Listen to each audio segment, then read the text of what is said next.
Andrew McCART, IFL TV in association with MTK Global. I'm here in Las Vegas, delighted to be joined by Kevin Barry. Kevin, you've just walked in here with your fighter, Joseph Parker there. But before we talk about Joseph and his fight next week, there's a reason why you're in Las Vegas. Huge fight in the heavyweight division against Wilder and Joshua. Wilder and Fury, get ahead of myself.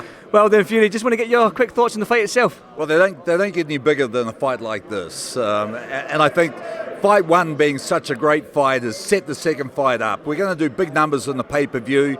You look at the media room, it's absolutely chaos. It's packed in here. The crowd outside, the chanting. It's a special fight. You know, I was there when Lennox Lewis fought Mike Tyson 18 years ago, and that was a pretty big fight at the time. I think this is very similar. It's a fight that has a lot of significance in the heavyweight picture. There were a lot of people very disappointed about the controversy or the controversial decision of a draw of the first fight, and this is a fight that puts everything right.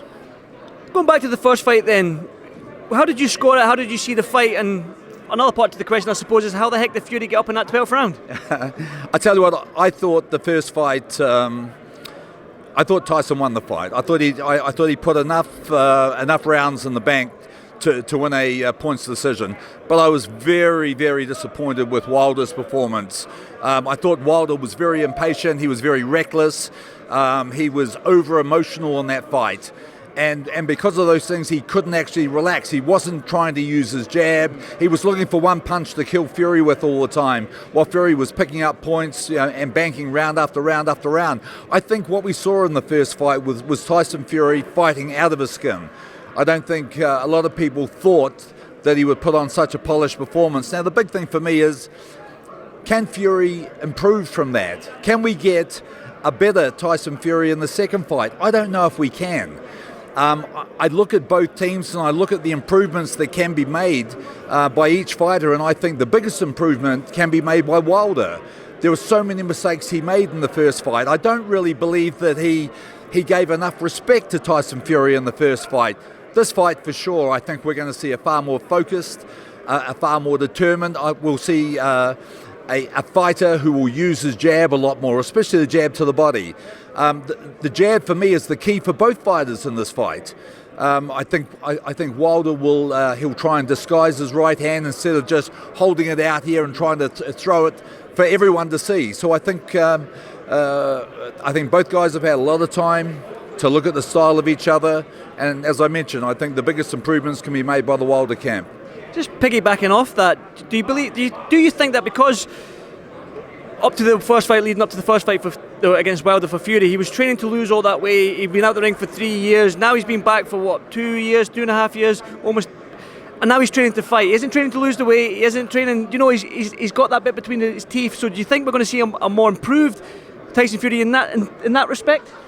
Well, as I mentioned before, I don't know if he can improve from that first fight. Sure, his body will improve.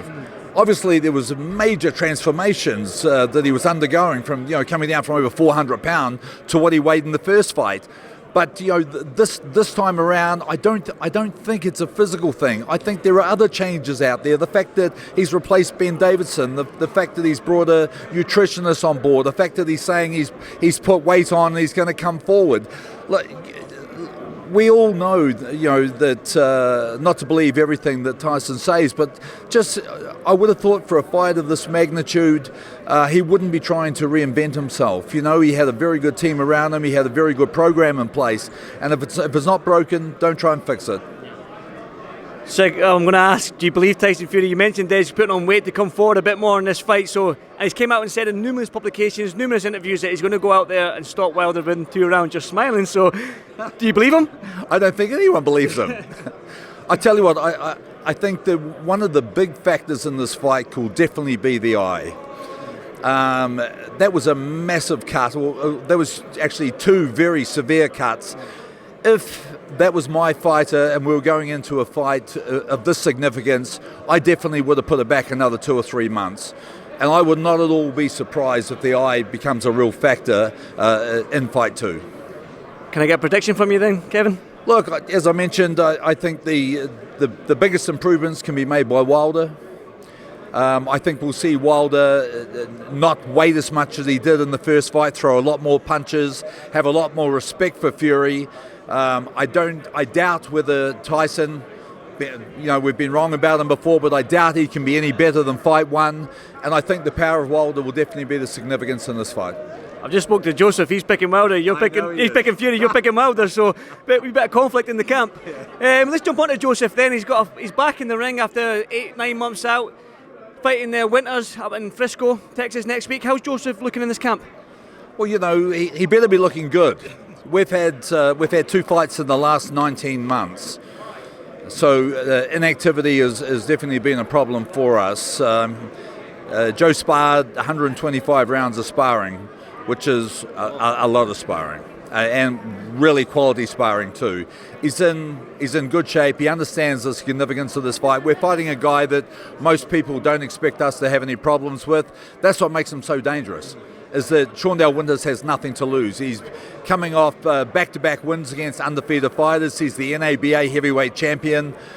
We know in his 13 wins, 12 of them by knockout, so he's got a bit of pop in his right hand. We've prepared very well for him, and it's very important for us that we're very dominant in this fight if we're going to put our hand up for a big fight from Eddie Hearn and Matchroom in the summer. Is this a case that Joseph has to go out there and make a statement, maybe even get a stoppage against Winters, just so he can put his name back up there with the top guys in the division? Look, 100%. We have to go out there and we have to look great. We have to win every round, and we have to look powerful and explosive. And I really need Joe to go out there and let his hands go on Shawndell Winters and get that guy out of there so we can move on to bigger name fights throughout the rest of the year. Talking about the bigger name fights, we've spoke about Wilder Fury happening tomorrow night. There's also big fights over in the pond with Dillian Whyte and Povetkin. I just want to get your thoughts on that fight itself. Well, I think it's a good fight for Dillian. It's a smart fight. It's a fight I would have liked. I thought Michael Hunter did a really good job against Povetkin, and I thought he won the fight. Povetkin has been a great ambassador to the sport.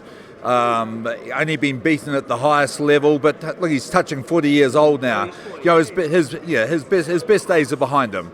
So, it's a fight that Dillian Whyte should win comfortably. He'd need to be in better shape than he was from when he fought Maurice Wack, though. Hopefully after that, Whyte's sitting there still looking for another opponent, and he goes, let's do Joseph Parker again, because I know a lot of people were very unhappy with the way that fight panned out, with the headbutt to the cerebellum, with Joe fighting the fight concussed, and then dropping Dillian in the last round. We would love nothing more than another whack at him. Going on to another fight that's looking like it's going to get made. Well, it was going to be Joseph against Chisora, but now it's looking like Chisora against Usyk. Yes. Usyk's still wet behind the ears, I suppose, in the heavyweight division. He's had one fight. Tough fight for Usyk, isn't it, against somebody like Chisora? Look, it is. And I tell you what, I think a lot of people were very disappointed with Usyk's first fight against Chaz Witherspoon. A fighter that came in, took the fight at the last minute. I think with 10 days' notice, they thought the fight would go 2 or 3 rounds. He didn't even manage to get him on the ground, and they stopped it through exhaustion. So not a good performance by Usyk, but we know he's very talented. Everyone's watched him as a cruiserweight. He's one of the best ever. He would need to show a lot more against a very determined, very strong, very aggressive Derek Chisora. When I mentioned we'd love Dillian Whyte, we've got both hands up for Derek Chisora. That's a fight that's got to be made at some stage. Parker and Chisora, they need to settle a score. Well, I think so. I think as a fan, we look forward to that fight. I mean, Chisora always brings a good fight. Joseph always brings a good fight. So as fans, as media guys, we would love to see that fight. Final question, Joshua and Pulev, I know it looks like it's going to be in June. It's his mandatory. Once he gets that mandatory out of the way, hopefully we can see Josh and the big names like what we're seeing here in Las Vegas. But quick thoughts on Joshua Pulev. Look, I tell you what, I think that it's a perfect fight coming off a 12-round decision against Andy Ruiz, where he was forced to reinvent himself. He boxed exceptionally well. He won every round, kept himself out of danger.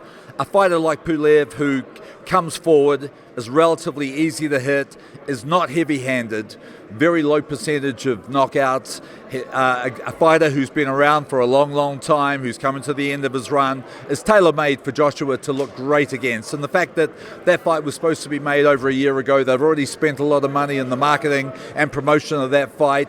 It was a no-brainer for Eddie and for Joshua, and I think it's a fight where Joshua will look spectacular and get a nice knockout victory. Perfect. Kevin, finally, pleasure to meet you for the first time, and hopefully I'll see you around. Yes. Thanks very much, Kevin. My pleasure. Thank you very much.